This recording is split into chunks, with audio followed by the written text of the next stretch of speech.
నమస్తే, welcome to Suman TV. నేను విష్ణు. ప్రస్తుతం నాతో పాటు అరిహంట్ క్యాపిటల్ నుంచి NISM certified and full time trader Vijay Kumar గారు ఉన్నారు. వారితో మాట్లాడదాం. సార్, విజయ్ కుమార్ గారు నమస్తే. సార్ నమస్తే విష్ణు సార్. ఎస్, విజయ్ కుమార్ గారు, మనం ఈ మధ్య కొన్ని ట్రేడింగ్కి సంబంధించి, స్టాక్ మార్కెట్ ఇన్వెస్ట్మెంట్స్కి సంబంధించి కొన్ని సిరీస్ ఆఫ్ వీడియోస్ అయితే చేస్తున్నాము. సో ఈ వీడియోలో కాస్త డీటెయిల్డ్గా and me real time trading experiences గురించి, అదేవిధంగా ఒక ట్రేడ్ తీసుకున్నప్పుడు దాంట్లో లాస్ వచ్చినప్పుడు మీరు ఆ లాస్ని ఎలా బేర్ చేస్తారు, ఆ లాస్ని ఎలా తీసుకుంటారు అన్న దాని గురించి ఒకసారి మన ఆడియన్స్తో షేర్ చేసుకోగలరు సార్? ఏదైనా ఒక ట్రేడ్ ఎంటర్ అయ్యే ముందే అంటే మనకు ఒక ఎడ్జ్ అనేది ఉండాలి సార్. ఎడ్జ్ అంటే మీరు ఎందుకు ఆ ట్రేడ్ ఎంటర్ అవుతున్నారు, అంటే మీరు ఎక్కడైనా మీ స్ట్రాటజీ ఏదన్నా దానిలో ఇంప్లిమెంట్ అవుతుందా, లేదు మీరు బ్యాక్ టెస్ట్ చేసినటువంటి ఎనీ ప్రైస్ యాక్షన్ ఏమన్నా ఇంప్లిమెంట్ అవుతుందా. ఐదర్ స్ట్రాటజీ లేదా ప్రైస్ యాక్షన్. ఈ మధ్య అందరు smart money concepts, SMC concepts అని వచ్చినాయి సార్. స్మార్ట్ మనీ కాన్సెప్ట్, ఇందులో ఏదైనా మీరు బ్యాక్ టెస్ట్ చేస్తున్నటువంటిది అందులోకి ఏదైనా ఇంప్లిమెంట్ అవుతుందా అంటే అంతవరకు మీరు వెయిట్ చేయగలగాలి.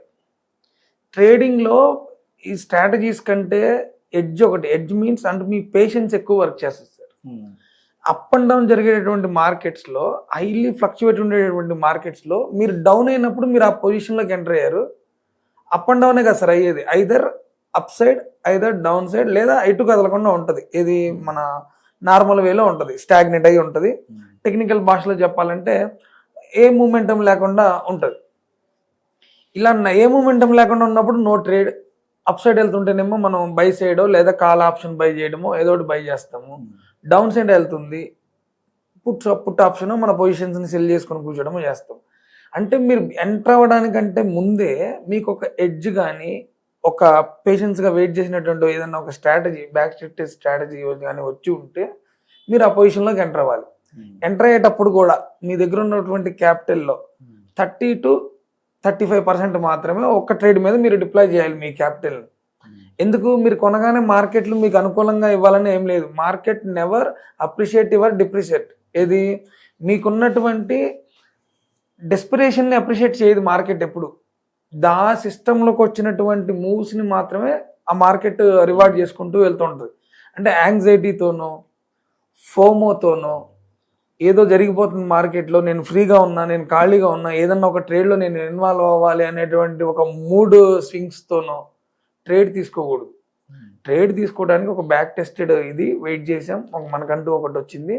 తీసుకున్న వెంటనే మనం 30-35% మన క్యాపిటల్ని డిప్లాయ్ చేసాం. ఈ 30-35%లో కూడా ఒక మినిమం ఒక స్టాప్ లాస్ ఫిక్స్ అయిపోవాలి సార్. ఏది మనం ఎక్కడ ఎంటర్ అవుతున్నాం, ఇన్ కేస్ నాకు ఫేవర్గా జరిగితే నేను ఎక్కడ ప్రాఫిట్స్తో ఎగ్జిట్ అవుతాను, నాకు ఫేవర్గా కనుక జరగకపోతే నేను ఎక్కడ లాస్తో ఎగ్జిట్ అవ్వాలి. ఈ 3 పాయింట్స్ బిఫోర్ ది ఎంట్రీ మీకు తెలిసి ఉండాలి సార్. స్టాప్ లాస్ అనేది సిస్టంలో ఉండాలి, మీ మైండ్లో కాదు. చాలా మంది వాళ్ళ మైండ్లో స్టాప్ లాస్ పెట్టుకుని ట్రేడ్లోకి ఎంటర్ అవుతారు. అంటే ఇక్కడ 3,000 పోతే నేను చూస్తానని, అక్కడ ఏదో మంచి న్యూస్ వస్తుంది దాని మీద. ఏది ఇప్పుడు మన దివిస్ ల్యాబ్ లాంటి ఇది ఉంది సార్.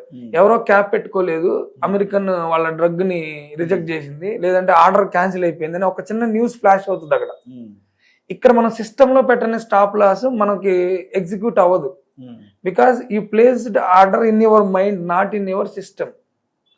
సో ఎంటర్ అయ్యేటప్పుడే మన క్యాపిటల్ని ఎంత పెట్టాలి, ఎగ్జిట్ ఎక్కడ అవ్వాలి, లాస్ వస్తే ఎక్కడ ఇది అవ్వాలి అనేది చాలా క్లారిటీగా ఉండాలి sir. That to day trading కానీ ఆప్షన్ ట్రేడింగ్ అని చేసే వాళ్ళకి ఇంకా పర్ఫెక్ట్గా ఉండాలి వాళ్ళు ఆ ఎగ్జిక్యూషన్ విషయంలో.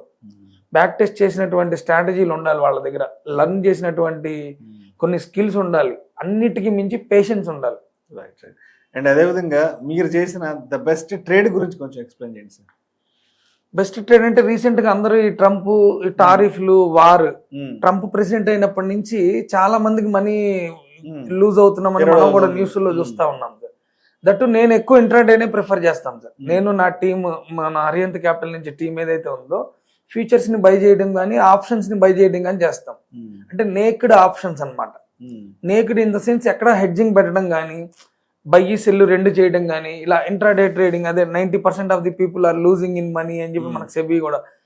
మేము నేర్చుకున్నాం సార్. ఇది బాంబే స్కూల్ ఆఫ్ ట్రేడింగ్ అని, దమాని ఇన్స్టిట్యూషన్స్ అని, నార్త్ ఇండియాలో ఒక 2-3 దగ్గర నేర్చుకున్న సిస్టమ్స్ని ఫాలో అవుతూ ఆ సిస్టమ్స్ వల్ల, ఆ గురువుల వల్ల మేము సక్సెస్ఫుల్ గా రన్ అవుతున్నాం. బెస్ట్ ట్రేడ్ అంటే అమెరికా ప్రెసిడెంట్ గారు మన టారిఫ్ తగ్గించే విషయంలో ట్రేడ్ ఒకటి చేశారు సార్. ట్రేడ్ డీల్ జరుగుతుంది, ఈ రోజు నైట్ ట్రేడ్ డీల్ జరుగుతుంది, టారిఫ్లు తగ్గిస్తారు ట్రంప్ గారు అనుకుని మేమేం చేసామంటే సార్ కొద్దిగా ఎక్కువ క్వాంటిటీలో ఒక రిస్క్, ఒక 5 lakhs రిస్క్ కి తీసుకొని మనం ట్రేడ్ చేసాం. అది మంచి ప్రాఫిట్, ఒక 12 లక్షల దాకా ప్రాఫిట్ వచ్చింది సార్. ఓకే, అంటే అది రిస్కే. మనం ఎవరిని అలాంటి ట్రేడ్లు చేయండి, మీరు నేకెడ్ పొజిషన్ తీసుకోమని చెప్పం.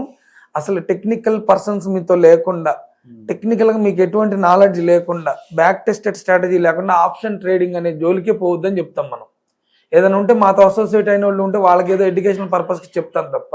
సో ఈ ఎడ్యుకేషన్ పర్పస్ కి చెప్పే విషయంలో మనం బెస్ట్ ట్రేడ్ చేసింది ఏంటంటే, మొన్న ట్రంప్ డీల్ జరిగినప్పుడు తీసుకున్నటువంటి ట్రేడ్ సార్. సెన్సెక్స్ కాల్స్ కొన్నాం, ఏది ఎక్స్పెక్టేషన్స్ కొద్దిగా చూసుకొని మాకున్నటువంటి స్ట్రాటజీలో వర్కౌట్ చేసుకుని మంచి వర్కౌట్ అయింది సార్. సో అదేవిధంగా మీ రిస్క్ మేనేజ్మెంట్ ఎలా ఉంటుంది అసలు?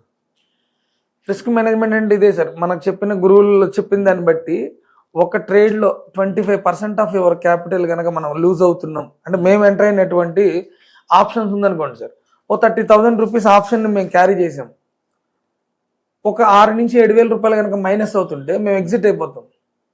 అది మార్కెట్స్లో నేను రైట్ అవ్వాలి అనుకోవడం వల్ల ఎక్కువ లాసులు జరుగుతాయి సార్.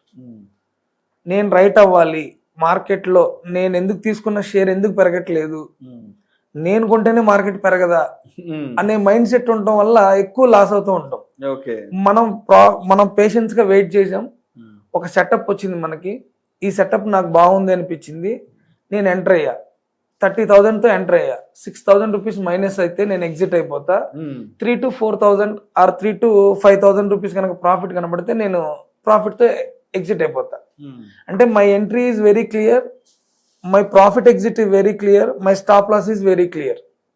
ఇలా నెంబర్ ఆఫ్ ట్రేడ్స్ లో మీరు కనుక ఒక ఫిక్స్డ్ స్టాప్ లాస్ తో కనుక ట్రేడ్ చేయగలిగితే, నెంబర్ ఆఫ్ ట్రేడ్స్, ఈ ఫిక్స్డ్ స్టాప్ లాస్ మిమ్మల్ని ఏం చేస్తుంది అంటే మార్కెట్లో ఎక్కువ రోజులు ఉండేలా చేస్తుంది.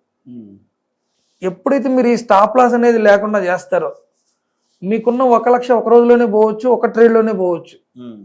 అదే మీరు ఎంటర్ అయినప్పుడల్లా 20% ఆఫ్ ది మై క్యాపిటల్, ఏది ఆ 30,000లో 6,000 పోతే, yes I admitted, I made a mistake and I will come out with loss అని చెప్పి మనం బయటకు వచ్చేయాలి. మన ఈగోని సాటిస్ఫై చేసే అవసరం మార్కెట్కి లేదు. మీ ఫైనాన్షియల్ గోల్స్ గురించి పట్టించుకునేటువంటి అవసరం మార్కెట్కి లేదు. సిస్టమ్ ముందు మీరు రాకేష్ జుంజున్వాలా, విజయ్ కుమారా, సమ్ ఎక్స్ రాజేషా, కిషోరా అనేది మార్కెట్కి తెలియదు. అంతే కదా సార్, సిస్టమ్ ముందు కూర్చున్న అతను రాకేష్ జుంజున్వాలా ఎవరో తెలియదు, అసలు ఎమోషన్స్ పట్టించుకోదు, మన ఫైనాన్షియల్ గోల్స్ పట్టించుకోదు. అలాంటప్పుడు ఎవరు కేర్ టేకర్గా ఉండాలి? మీ ఫైనాన్స్ గోల్స్ కానీ మీ క్యాపిటల్కి కానీ ఎంట్రీ అయ్యే అతనే రెస్పాన్సిబిలిటీ ఫీల్ అవ్వాలి. నేను 30,000 పెట్టుకుంటున్నా, 6,000 మైనస్ అయితే మాత్రం ఎట్టి పరిస్థితుల్లో నేను ఈ ట్రేడ్లో నేను స్టే ఆన్ అయ్యి ఉండను, ఎగ్జిట్ అయిపోతాం. మేము అలాగా చూసుకుని ఒక 5-6 వేలు లాస్ట్ చూసుకుని మేము ఎవ్రీ ట్రేడ్ మేము బయటకు వచ్చేస్తూనే ఉంటాం. సో విజయ్ కుమార్ గారు, రీసెంట్ టైమ్స్ లో సెబీ ఎప్పటికప్పుడు ఒక మాట చెప్తూ ఉంటుంది ట్రేడింగ్ గురించి. 90% of the almost 90% or 95% trading లో లాస్ అవుతున్నారు, ఇంకా మిగతా 3 to 5% వరకే విన్ అవుతున్నారు అని చెప్తారు కదా. ఆ విన్ అవుతున్న వాళ్ళు ఏం చేస్తున్నారు, ఈ లాస్ అవుతున్న వాళ్ళు ఏం చేయలేకపోతున్నారు? మంచి క్వశ్చన్ సార్. అసలు మనం చెప్పాలనుకున్న పాయింట్, అసలు ఆంధ్ర, తెలంగాణ, తెలుగు ప్రేక్షకులకి మనం చెప్పాలనుకున్నది, ఎవరైతే ట్రేడింగ్ చేసి లూజ్ అవుతున్నారో, లేదు అసలు ట్రేడింగ్ గ్యాంబ్లింగ్, ట్రేడింగ్లో ఎవరికి డబ్బులు రావనుకుంటున్నారో వాళ్ళందరికీ మనం చెప్పాలనుకున్నది ఇదే సార్.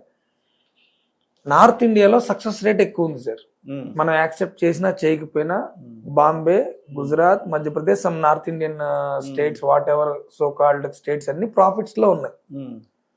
ఎందుకు ప్రాఫిట్స్ లో ఉన్నాయంటే అక్కడ కొద్దిగా హిందీ మీడియా మనకంటే కొద్దిగా పెద్ద మీడియా, వాళ్ళ యూట్యూబ్ ఛానల్స్ కానీ, కొంతమంది గురువులు కానీ వాళ్ళకి అందుబాటులో చాలా మంది ఉన్నారు. మన దగ్గర ఇప్పుడు అవేర్నెస్ ఎక్కువ, మంచి గురువులు మన దగ్గర కూడా ఉన్నారు సార్. ఇప్పుడు అసలు తెలంగాణ, ఆంధ్రప్రదేశ్ లో మంచి ట్రేడర్స్ ఉన్నారు, మంచిగా చెప్పేవాళ్ళు ఉన్నారు. ఇప్పుడు మీలాంటి వ్యక్తులు చాలా మంది ట్రేడింగ్ ట్రేడింగ్ అంటే రిస్క్ అని మీరు ఎవరిని ఎంకరేజ్ చేయట్లేదు, కానీ అంటే ఇలాంటి ఎంకరేజ్ చేసే ఛానల్స్ చాలా ఉన్నాయి కంపేరింగ్ విత్ తెలుగు స్టేట్స్.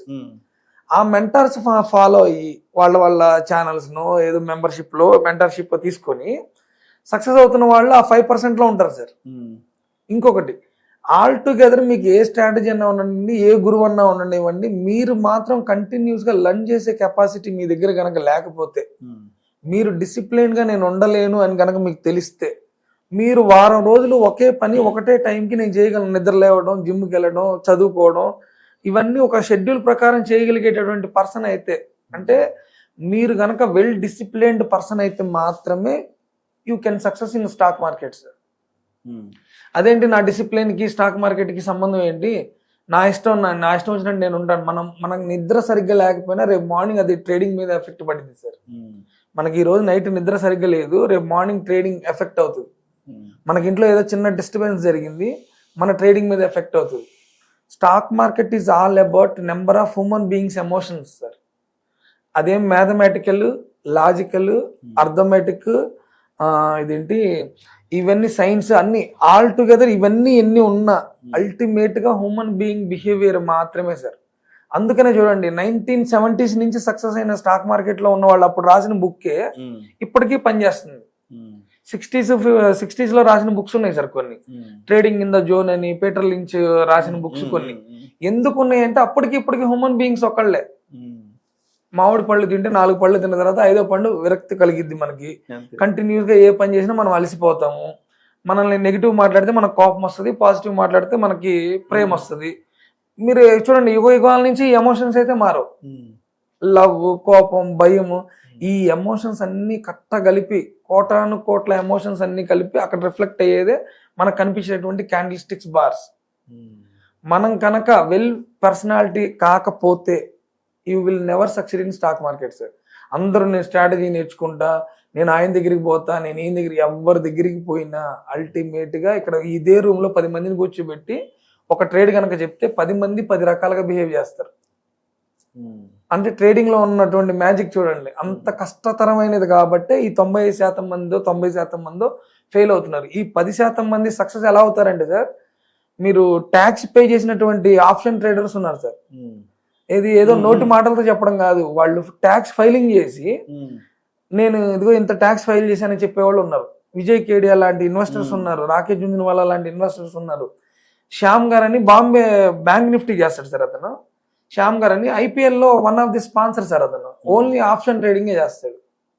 అంటే అంత ముందంటే మనకు తెలియదు సక్సెస్ అయిన వాళ్ళు ఎక్కడ ఉన్నారు ఎలా అని. ఈ రోజుల్లో సోషల్ మీడియా వచ్చాక అతని ఐటీ రిటర్న్స్ కూడా పెట్టేస్తున్నారు.